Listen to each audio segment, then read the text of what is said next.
एक बार मैं अपने स्कूल में था, तो वहाँ पर हमारी एक टीचर आती हैं और वो हम सब स्टूडेंट्स को बता रही होती हैं कि जितने भी स्टूडेंट जनरली अमीर घराने से आते हैं उन लोगों का ध्यान पढ़ाई पे बहुत ज़्यादा कम होता है, क्योंकि इन लोगों के पास बहुत सारा पैसा होता है, एक अच्छी खासी लाइफस्टाइल होती है, जिसके कारण ये लोग स्टडी के इम्पोर्टेंस को समझ ही नहीं पाते। और वो ये भी बोलती हैं कि स्टडी के इम्पोर्टेंस को तो वो लोग समझते हैं जो लोग लोअर क्लास फैमिली से बिलोंग करते हैं, उनको स्टडी का इम्पोर्टेंस बहुत अच्छे से समझ में आता है। अब ये बकवास सुनने के बाद वहाँ पर पूरा क्लास उस टीचर से अग्री करता है, पर मैं बिल्कुल भी नहीं करता, बिकॉज सच तो कुछ और है। अब एक बार इस बात को लॉजिकली सोच कर देखो, जितने भी सेल्फ मेड रिच फैमिली होते हैं, ये लोग को तो पता होता है कि हमारा जो एजुकेशन सिस्टम है, ये हमें जितनी भी चीज़ें सिखा रहा है, ये हमें लाइफ में आगे बढ़ने में ज़्यादा काम नहीं आने वाला। तो अब दोस्त मुझे ये बात बताओ, क्या ऐसे लोग अपने बच्चों को स्कूल स्टडीज़ के ऊपर फोकस करने के लिए बोलेंगे? बिल्कुल भी नहीं। इनफैक्ट ये लोग अपने बच्चों को बोलते हैं कि भाई तू वैल्यू एजुकेशन के ऊपर ध्यान दे। और जितने भी अमीर लोग होते हैं, ये लोग अपने बच्चों को वैल्यू एजुकेशन वाली चीज़ें सिखाते हैं, जैसे कि communication skill, personality development, mindset development, financial education, sales, marketing, business etcetera. और ये चीज़ें सीखने के बाद इनके बच्चे भी लगातार अमीर बनते हैं और इनका जो जनरेशनल वेल्थ है ये कभी भी ख़त्म नहीं होता और अमीर लोग लगातार अमीर बनते रहते हैं। पर उन लोगों का क्या जो लो क्लास फैमिली से बिलोंग करते हैं, इन लोगों को ऐसी चीज़ें सीखने को मिलेंगी ही नहीं, क्योंकि घर में ही किसी को नहीं आता तो सिखाएगा कौन। एंड इसी कारण जितने भी लोग जनरली मिडिल क्लास फैमिली से बिलोंग करते हैं, उन लोगों को बोला जाता है कि आप स्कूल स्टडीज़ पे ध्यान दो और जल्द से जल्द ग्रेजुएट होकर के एक जॉब पालो। पर होता क्या है, जब एक इंसान ग्रेजुएट हो जाता है तो उसे एम्प्लॉयमेंट के लिए भी बहुत ज़्यादा स्ट्रगल करना पड़ता है। एग्जाम्पल ले लेते हैं, हमारे इंडिया में इंजीनियर को एक बहुत अच्छा करियर ऑप्शन माना जाता है, पर इंडिया टुडे के इस आर्टिकल के अकॉर्डिंग 80% इंजीनियर्स अनएम्प्लॉयड हैं, कोई जॉब नहीं है। और ज़्यादा बुरा तो तब होता है ना जब उस इंसान के ऊपर एक एजुकेशनल लोन भी होता है, जिसे चुकाने के लिए उसके पास एक नॉर्मल सी जॉब तक नहीं है। एंड ये सब जो हो रहा है, इसके पीछे का रीज़न क्या है? रीज़न है कि हम लोग पूरी तरीके से एजुकेशन सिस्टम के ऊपर निर्भर हो जाते हैं। एजुकेशन सिस्टम के ऊपर एक अलग से वीडियो तक आ सकता है, ये एक बहुत लॉन्ग टॉपिक होगा, पर आज की इस वीडियो में मैं उन सब लोगों को, चाहे वो मिडिल क्लास फैमिली से बिलोंग करते हो, लो क्लास फैमिली से बिलोंग करते हो, मैं उन सब लोगों को वो चीज़ें सिखाऊंगा जो जनरली उन अमीर लोगों को पता होता है जो अमीर बनते हैं। तो आओ जानते हैं रईस बनने के ऊपर वो सारे के सारे नियम जो जनरली हर एक अमीर इंसान को पता रहता है। पहला नियम, इट्स अ गेम, ये एक खेल है। देखो, पैसा कमाना और उसे लगातार ग्रो करके अपने वेल्थ को ओवरऑल क्रिएट करना, ये चीज़ एक अलग गेम है और इसी गेम को ज़्यादातर लोग सही से खेल नहीं पाते हैं, एंड दैट्स वाई वो लोग ज़्यादा पैसा नहीं बना पाते हैं। एग्जाम्पल, मैंने बचपन में निंटेंडो के इस मारियो वाले गेम को बहुत ज़्यादा खेला है और मुझे भी पता है कि आप में से बहुत से लोग हैं जिन्होंने अपने बचपन का ज़्यादातर टाइम सिर्फ और सिर्फ इस एक गेम के साथ स्पेंड किया है। अब देखो, एग्जाम्पल ये है कि एक तरफ एक प्लेयर ए है जिसने इस गेम को सिर्फ और सिर्फ 10 टाइम्स खेला है, और एक तरफ एक प्लेयर बी है जिसने इस गेम को ऑलमोस्ट 500 टाइम्स से भी ज़्यादा बार खेला हुआ है। तो अब मुझे बताओ, ज़्यादा अच्छा गेम कौन खेल पाएगा? ऑब्वियसली वो प्लेयर खेल पाएगा जिसने इस गेम को 500 से ज़्यादा बार खेला हुआ है।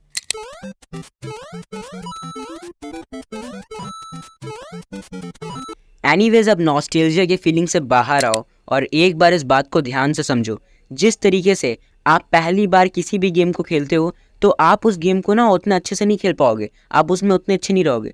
पर अगर आप उस गेम को बार बार खेलते रहोगे, कंटिन्यूसली उसे प्ले करोगे, तो एक टाइम के बाद आप बहुत अच्छे प्रो लेवल के प्लेयर बन जाओगे।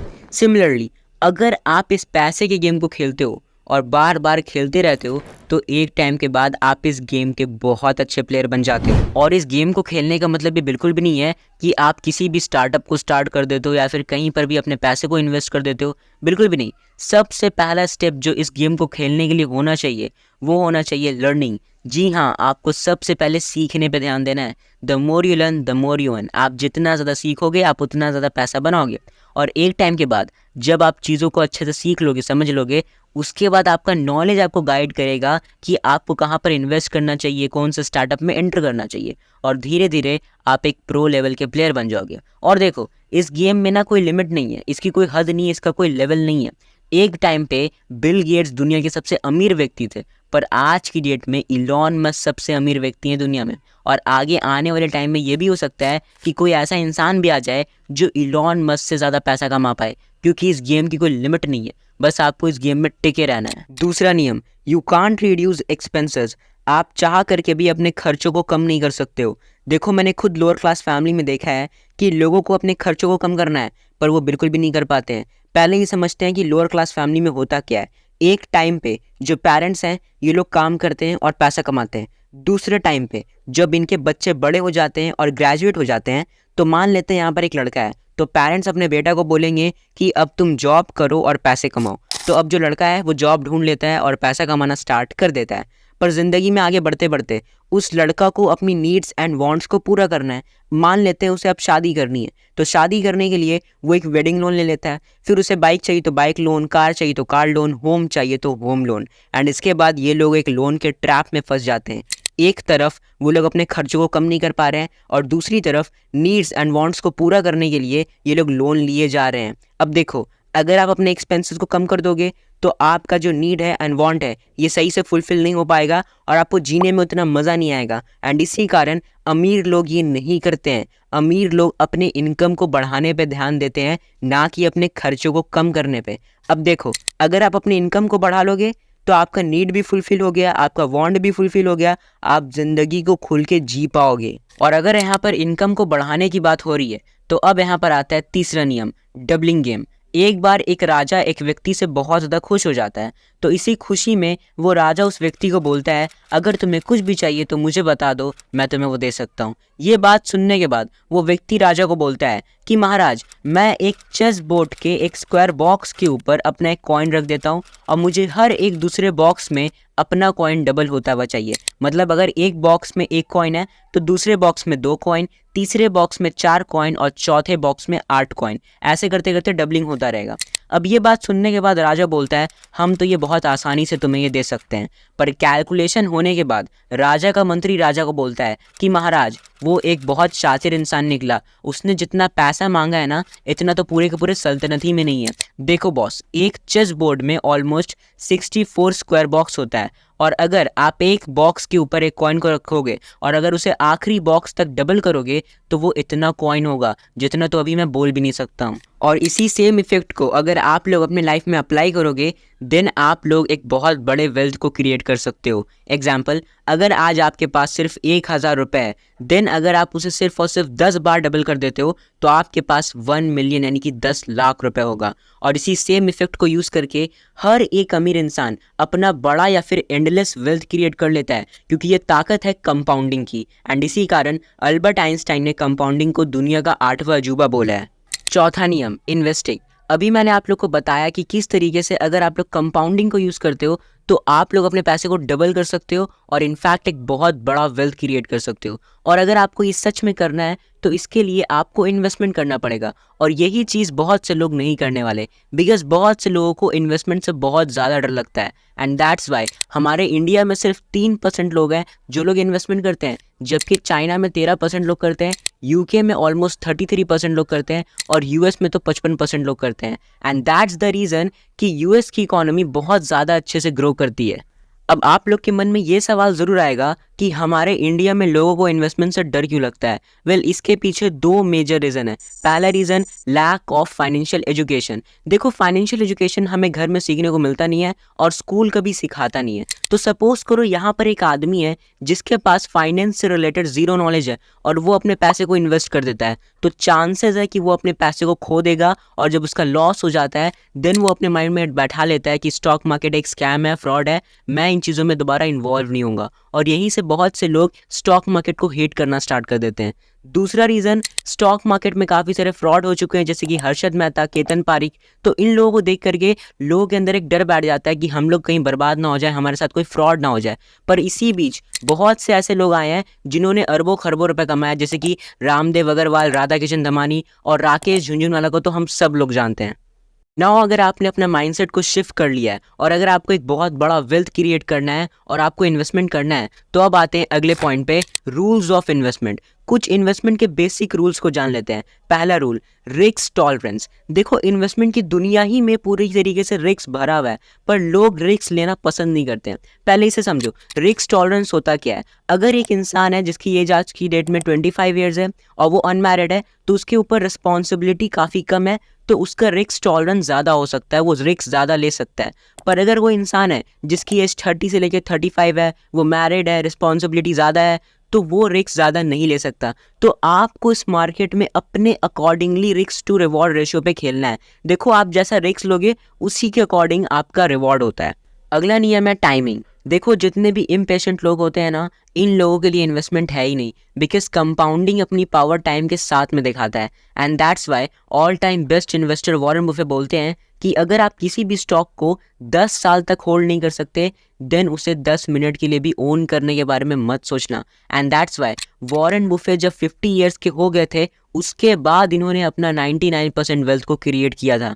और अगर अब आपको ये देखना है कि आपका पैसा कितने टाइम में डबल होगा, तो इसके लिए अगला रूल है रूल ऑफ 72। फॉर एग्जांपल आपने कहीं पर अपने पैसे को इन्वेस्ट किया और आपको 12% का एवरेज रिटर्न मिल रहा है, तो आपको 72 को डिवाइड कर देना है 12 से, आंसर आ गया 6, मीन्स आपका पैसा 6 साल के अंदर डबल हो जाएगा। पांचवा नियम, वर्क टू लर्न। आप सीखने के लिए काम करो। देखो जितने भी लोग जनरली मिडिल क्लास फैमिली से बिलोंग करते हैं, एक टाइम के बाद जब ये लोग ग्रेजुएट हो जाते हैं तो इनको लगता है स्कूल और कॉलेज ने हमें सब कुछ सिखा दिया है, हमें अब कुछ भी सीखने की ज़रूरत नहीं है, और इसीलिए उसके बाद ये लोग सिर्फ और सिर्फ पैसा कमाने पर ध्यान देते हैं। पर अमीर लोग ये नहीं करते। अमीर लोगों का फोकस होता है कि अगर मैं किसी भी फील्ड में एंटर कर रहा हूँ तो क्या मुझे कुछ सीखने को मिल रहा है, क्या मेरे अंदर कोई स्किल डेवलप हो रहा है, और इसी कारण अमीर लोग जनरली सीखने पे ध्यान देते हैं। मैं अपना एग्जांपल आपको देता हूँ। मैं यूट्यूब पे वीडियो इसलिए नहीं बनाता कि मुझे पैसा चाहिए या फिर मेरा चैनल मोनेटाइज हो जाए। मेरा मेन मकसद है कि मुझे जो चीज़ आता है ना, मैं वो चीज़ आप लोग के साथ शेयर करूँ वीडियो के थ्रू, और इसी बीच मेरे अंदर भी बहुत सारी स्किल्स डेवलप हो रही है। जैसे कि अभी मैं वॉइस ओवर कर रहा हूँ तो यहाँ पर मेरी कम्युनिकेशन स्किल्स इन्हांस हो रही है। सिमिलरली एडिटिंग मैं खुद से करता हूँ, थंबनेल डिज़ाइन मैं खुद से करता हूँ, कीवर्ड रिसर्च भी मैं खुद से करता हूँ। तो ये सारी की सारी स्किल्स हैं जो मेरे अंदर डेवलप हो रही है, और आप भी अपने अंदर स्किल्स को डेवलप करना स्टार्ट कर दीजिए, because your skills is your greatest asset. Number 6, never invest in unregistered property.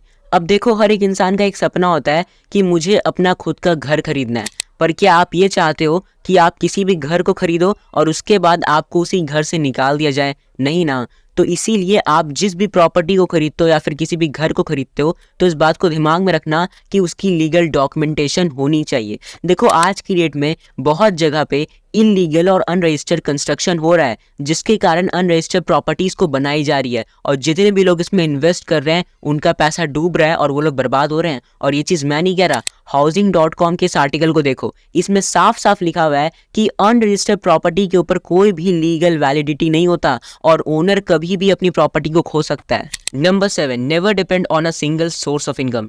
Well आप देखो बहुत से फैमिली में होता क्या है, एक पर्सन रहता है, वो पर्सन या तो कोई जॉब करता है या फिर कुछ केसेस में वो किसी तरीके से सेल्फ एम्प्लॉयड होता है, पर उसके पास कोई भी सेकंड सोर्स ऑफ इनकम नहीं होता। तो मान लेते हैं यहाँ पर एक आदमी है जो जॉब करता है। अब अगर किसी कारण उसको नेक्स्ट मंथ सैलरी ना मिले या फिर उसकी जॉब ही चली जाए, तो फैमिली का क्या होगा? वेल मल्टीपल इनकम सोर्सेज ना होने के कारण फैमिली में अब एक ही टेंशन छाया रहेगा कि हमारे एक्सपेंसेस कैसे निकलेंगे, इलेक्ट्रिसिटी बिल का क्या होगा, ग्रोसरीज कैसे आएगा, एक्सेट्रा वगैरह। तो अब मुझे एक बात बताओ, फैमिली में कोई भी एक्स्ट्रा इनकम का सोर्सेज नहीं है, तो फैमिली के एक्सपेंसेस कहाँ से निकलेंगे? और इसी बीच ऐसे जितने भी फैमिली होते हैं ना, ये लोग अपनी ज़िंदगी को जीते नहीं है, ये लोग अपनी ज़िंदगी को काटते हैं। अब अगर आपको मल्टीपल सोर्स ऑफ इनकम को क्रिएट करना है ना, तो आपको इस मॉडल को समझना पड़ेगा।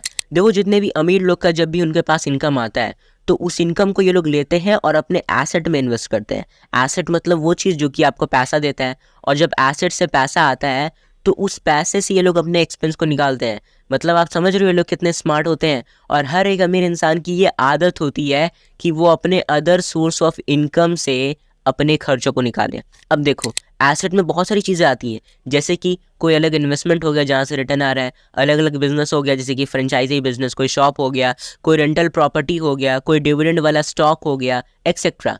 आज की डेट में अगर आपके पास एक गाड़ी भी है, आप उस गाड़ी को रेंट पे रख देते हो ना, तो वो भी आपके लिए एक एसेट बन जाएगा, आपको पैसा ला के देता रहेगा।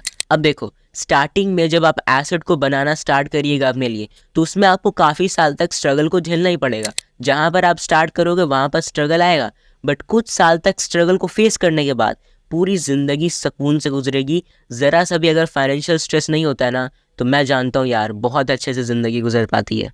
Number 8, selecting right people. Well देखो, अमीर लोग केवल पैसे में अमीर नहीं होते हैं, ये लोग अपने सराउंडिंग में, अपने सर्किल में भी बहुत अमीर होते हैं। इनके सर्किल में जितने भी लोग रहते हैं ना, ये लोग भी हाई क्लास, ओपन माइंडेड और रिच माइंडसेट के लोग होते हैं। और अगर इनमें से किसी एक के लाइफ में कोई सा भी प्रॉब्लम आ गया या फिर कोई भी डीमोटिवेट हो गया, तो ये सब कोई मिल करके उसे इंकरेज करते हैं, उसे मोटिवेट करते हैं।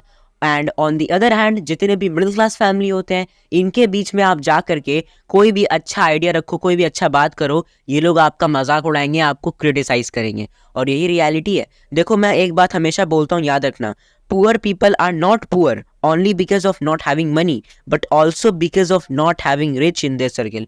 उनके पास कोई भी अमीर इंसान होता ही नहीं है उनको कुछ अच्छा बताने के लिए। आज की डेट की जितनी भी यूथ है ना, मैं उन सब को बोलना चाहूँगा कि आपके ऑफलाइन सर्किल में जितने भी लोग हैं वो तो आपके स्कूल फ्रेंड हो गए, कॉलेज वगैरह के लोग हो गए, ये हो गए, बट आपके ऑनलाइन में आप किसको देख रहे हो, अपनी वीडियो हिस्ट्री चेक करो। क्योंकि आज की डेट में स्टीव जॉब्स दुनिया में नहीं है, पर मैं उनकी स्पीच जब चाहे तब चाहे मैं देख सकता हूँ फ़ोन पे। इसी तरीके से आप फ़ोन पे अच्छे लोगों का एक्सेस पा सकते हो, उनके विजडम का एक्सेस पा सकते हो, जिससे आप इन्फ्लुएंस होकर के अपनी लाइफ में कुछ बड़ा कर सकते हो। Number 9, attack on debt. अब इस रिपोर्ट को देखो, 2018 से लेकर के 2020 तक में 25,000 से ज़्यादा लोगों ने सुसाइड कमिट किया था अनएम्प्लॉयमेंट, बैंकरप्सी और डेट के कारण। और ये चीज़ एनसीआरबी ने रिपोर्ट किया है। देखो, आज की डेट में लोन एक मेजर रीज़न बन चुका है सुसाइड के पीछे, और इसीलिए जितने भी लोगों के ऊपर लोन है उन सब को मैं लोन को चुकाने का सही तरीका बताने वाला हूँ। देखो, जितने भी डेट और ईएमआई हैं जिन पे हायर इंटरेस्ट रेट है, उन सबको पहले उखाड़ फेंको, उन सबको खत्म कर डालो। लोन कई प्रकार के होते हैं, जैसे कि home loan, car loan, educational loan, personal loan और क्रेडिट कार्ड लोन। अब देखो, होम लोन के ऊपर 8 से 8.5% का rate of interest, car loan के ऊपर 9% का, एजुकेशनल लोन के ऊपर 10% का, पर्सनल लोन के ऊपर 12% का, और क्रेडिट कार्ड तो आपको बर्बाद करके ही मानेगा, अकेला एवरेज 42% का रेट ऑफ इंटरेस्ट। अब यहाँ पर एक इंटरेस्टिंग बात सुनो, जब आप बैंक में जाते हो तो वहाँ पर बैंक वाले आपको बोलते हैं कि सर हमारे क्रेडिट कार्ड पे सिर्फ 3.5% का रेट ऑफ इंटरेस्ट है, ले लीजिए कार्ड, ले लीजिए। ये सुनने के बाद आप बोलते हो इतना कम रेट ऑफ इंटरेस्ट, आप कार्ड लेकर के आ जाते हैं, शॉपिंग वगैरह कर लेते हैं। पर यहाँ पर आपकी साइकोलॉजी के साथ खेला गया है। असल में वो जो 3.5% का रेट ऑफ इंटरेस्ट है ना, वो मंथली है। जब आप उसे कैलकुलेट करके एनुअली देखोगे तो वो 42% का रेट ऑफ इंटरेस्ट आएगा। और इसी ट्रिक को यूज़ करके बैंक बहुत से लोगों को क्रेडिट कार्ड थमा देते हैं और लोग शॉपिंग वगैरह करके फंस जाते हैं। देखो बॉस, सबसे पहले क्रेडिट कार्ड अगर आपके पास है तो आप उसे यूज़ करना बंद कर दीजिए। ऑब्वियसली मैं जानता हूँ कि क्रेडिट कार्ड के काफ़ी सारे बेनिफिट्स भी होते हैं, पर आप इसे यूज़ तब कर सकते हैं जब आपके पास अपनी डेबिट कार्ड में ज़्यादा पैसा हो। पर जितने भी लोग लोअर क्लास फैमिली से बिलोंग करते हैं उनके लिए क्रेडिट कार्ड सिर्फ और सिर्फ एक ट्रैप है, तो इससे बाहर निकलो। दूसरा चीज़, अगर आपके पास अभी बहुत सारे लोन है तो जो भी हायर इंटरेस्ट रेट का ईएमआई है उसे जल्द से जल्द ख़त्म करने के बारे में सोचो। वेल, ये था आज का ये वीडियो। एंड जैसा कि मैंने पहले ही बता दिया कि मुझे मेरे वीडियो को ज़्यादा लोगों तक पहुंचाना है, तो अब तुम्हारा भाई सिर्फ यूट्यूब पे ही नहीं है, अब मैं आ चुका हूँ इंस्टाग्राम, फेसबुक, ट्विटर जो कि अब एक्स बन चुका है, इन सब पे मैं आ चुका हूँ, एक्सपैंड कर रहा हूँ खुद को। सबका लिंक नीचे डिस्क्रिप्शन में मिल जाएगा, जा करके फॉलो कर लो, एक अच्छा सपोर्ट दिखाओ। सिमिलरली यूट्यूब पे चैनल को सब्सक्राइब करके नोटिफिकेशन बिल पे क्लिक करके यूट्यूब पे सपोर्ट दिखाओ। मैं मिलता हूँ आपसे अगली वीडियो में। And always be rich in every part of your life. Bye.